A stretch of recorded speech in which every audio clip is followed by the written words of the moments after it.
हजारों की संख्या में आए हुए हरियाणा, उत्तर प्रदेश, पंजाब,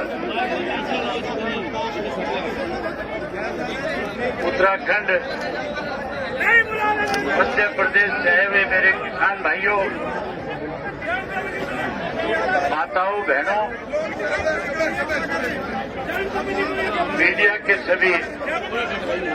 पत्रकार साथियों, मंच के ऊपर बैठे हुए किसान संयुक्त मोर्चा के सभी किसान नेतागण, मैं यहाँ कोई आज आपके बीच में भाषण देने के लिए नहीं आया हूँ, ना मैं कोई आज आपके बीच में ये कहने के लिए आया हूँ कि हमारी पार्टी कोई आपको समर्थन दे रही है। आज मैं अपनी जिम्मेवारी निभाने के लिए आपके बीच में आया हूँ। जब कभी भी किसान का आंदोलन हुआ, स्वर्गीय महेंद्र सिंह टिकैत जी ने उत्तर प्रदेश के किसान के साथ केंद्र की सरकार और उत्तर प्रदेश की सरकार जब अनदेखी करती थी और स्वर्गीय टिकैत साहब जब लाखों लोगों को लेकर के दिल्ली के वोट क्लब के ऊपर जमा होते थे, या उत्तर प्रदेश के किसी कोने में जाकर के, मेरठ में आकर के, मुजफ्फरनगर में आकर के किसान की लड़ाई को लड़ते थे, उस वक्त चौधरी देवीलाल जी किसी भी पद पे होते थे, और स्वर्गीय श्री महेंद्र सिंह टिकैत जी के उस किसान आंदोलन को न केवल अपना समर्थन देते थे, बल्कि टिकैत साहब से कहते थे कि हरियाणा प्रदेश में आज मैं मुख्यमंत्री के पद पे हूं, उत्तर प्रदेश के किसान की अनदेखी हो रही है,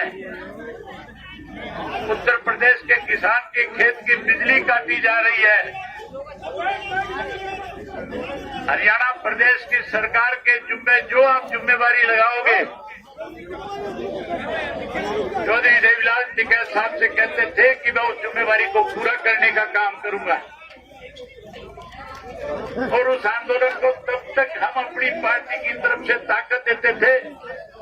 जब तक उत्तर प्रदेश के किसान को न्याय नहीं मिल जाता था। पूरे देश और दुनिया में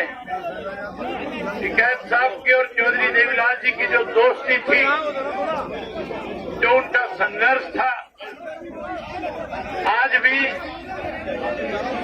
पूरी दुनिया उसको अपनी आंखों से आपके सामने हजारों की संख्या में आए हुए हरियाणा के लोगों ने इस बात को साबित कर दिया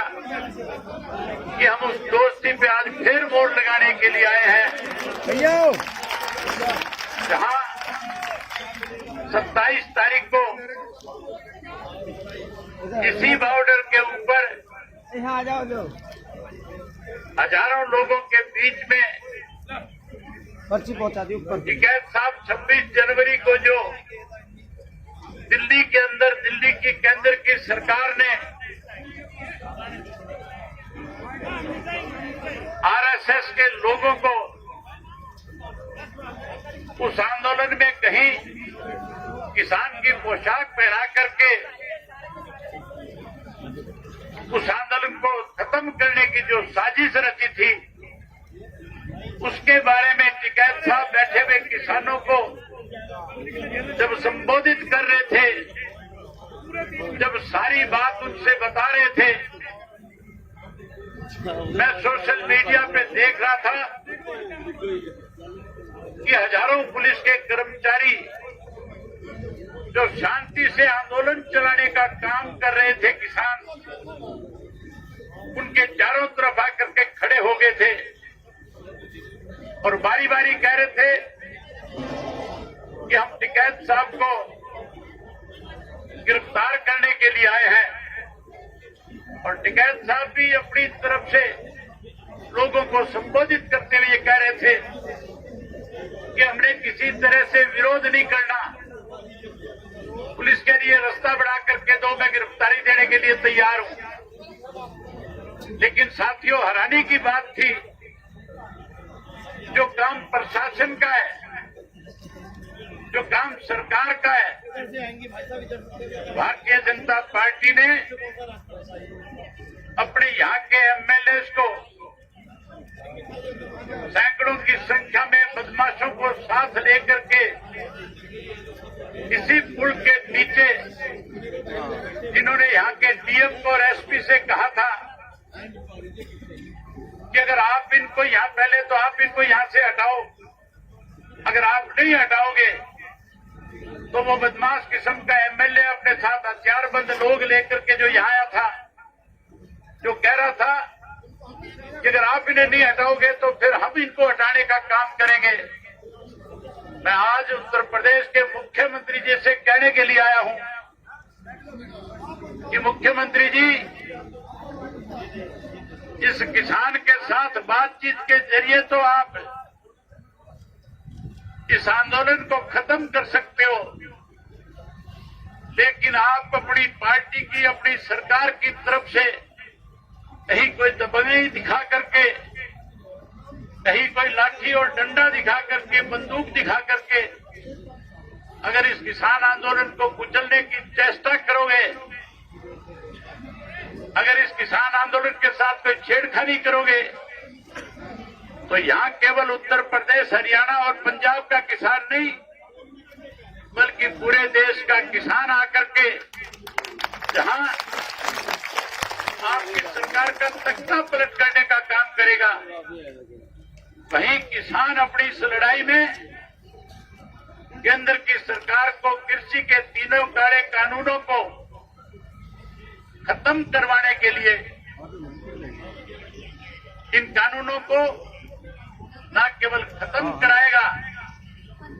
बल्कि इस देश का किसान कैसे खुशहाल हो, इसके लिए केंद्र की सरकार को नए कानून बनाने पे मजबूर कर देगा। देश के प्रधानमंत्री ने सत्ता में आने से पहले कहा था कि अगर मेरी पार्टी सत्ता में आई तो उन्होंने कहा था कि मैं किसान को खुशहाल कर दूंगा, किसान का कर्जा माफ कर दूंगा। वायदा किया था प्रधानमंत्री ने हमारे से कि आप हमारी सरकार बनाने का काम करो, हम किसान की खेत की फसल के लागत मूल्य से 50% आपको ज्यादा देंगे। वायदा किया था इस देश के प्रधानमंत्री मोदी ने कि हम स्वामीनाथन की रिपोर्ट को लागू कर देंगे। ये भी कहा था कि अगर किसान के साथ कोई अनदेखी करेगा तो फिर मेरी जिम्मेवारी होगी उस सरकार को मजबूर करके किसान को समर्थन मूल्य पे 50% ज्यादा दे करके उसकी फसल के दाम देने का काम करूंगा। लेकिन हैरानी की बात है, इस कोरोना की आड़ के अंदर जब देश जो है आर्थिक तौर पे कमजोर हो रहा था, जब हमारे देश के अनेक नेताओं ने, अनेक मुख्यमंत्रियों ने प्रेस के माध्यम से ये बातें कही थी कि आज हमारे पास आर्थिक रूप से दिक्कत है, आज इस कोरोना की महामारी में जो कारखाने बंद हो गए, जो स्कूल और कॉलेज बंद हो गए, आज छोटी छोटी दुकानें बंद हो गई, उसकी वजह से हमें बड़ी परेशानियों का सामना करना पड़ रहा है। लेकिन साथियों, उस वक्त में अगर इस देश को किसी ने आर्थिक रूप से मजबूत किया तो केवल और केवल इस देश का अन्नदाता था, किसान था, जिसने कोरोना की परवाह करे बिना लगातार अपने खेत में जाकर के अपनी फसल की उपज को और ज्यादा मेहनत के साथ उस फसल को पका करके न केवल देश के गरीब आदमी का, देश के आम आदमी का पेट भरने का काम किया, बल्कि देश के प्रधानमंत्री ने सभी में ये बात कही थी कि आज देश आर्थिक रूप से अगर कहीं मजबूत है तो उस मजबूती में सबसे ज्यादा बड़ा योगदान देश के अन्नदाता का है, किसान का है। इस किसान ने इस देश को आर्थिक रूप से मजबूत किया। कोरोना की आड़ में हमारे देश के प्रधानमंत्री ने 3 कृषि के ऐसे कानून बना दिए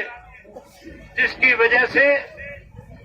आज हमारे 5 वर्ष के नन्हे मुन्ने बच्चे से लेकर के 55 वर्ष के बुजुर्ग तक को अपना घर बार, खेत, परिवार सब छोड़ करके इस सरकार के खिलाफ दिल्ली के चारों तरफ धरने पे बैठ करके इस सरकार को शांत प्रिय ढंग से आंदोलन को चला करके बारी बारी सरकार के बुलावे पे किसान नेताओं ने जाकर के इन काले कानूनों के बारे में बड़ी खुल करके चर्चा करी। लेकिन भारतीय जनता पार्टी की सरकार ने कैसे आंदोलन खत्म हो इसके लिए इसको लिंगर ऑन करने का काम किया, लंबा करने का काम किया। जब किसान ने लिंगर ऑन होने के बाद, लंबा होने के बाद भी कहीं विचलित नहीं हुआ, कहीं उसने अपने जिम्मेवारी को किसी किस्म की कमी नहीं आने दी, तो केवल उनके ऊपर ये आरोप लगाया गया। इस आंदोलन में तो ऐसे लोग इसका हिस्सा बन गए जो उग्रवाद से जुड़े हुए हैं। किसान को खालिस्तानी कहा गया, किसान को उग्रवादी कहा गया। इस देश के किसान के खिलाफ जो नेता हमारे थे, जो इस आंदोलन को चला रहे थे, इस दिल्ली की सरकार ने 26 जनवरी के दिन जहां गणतंत्र दिवस की परेड के साथ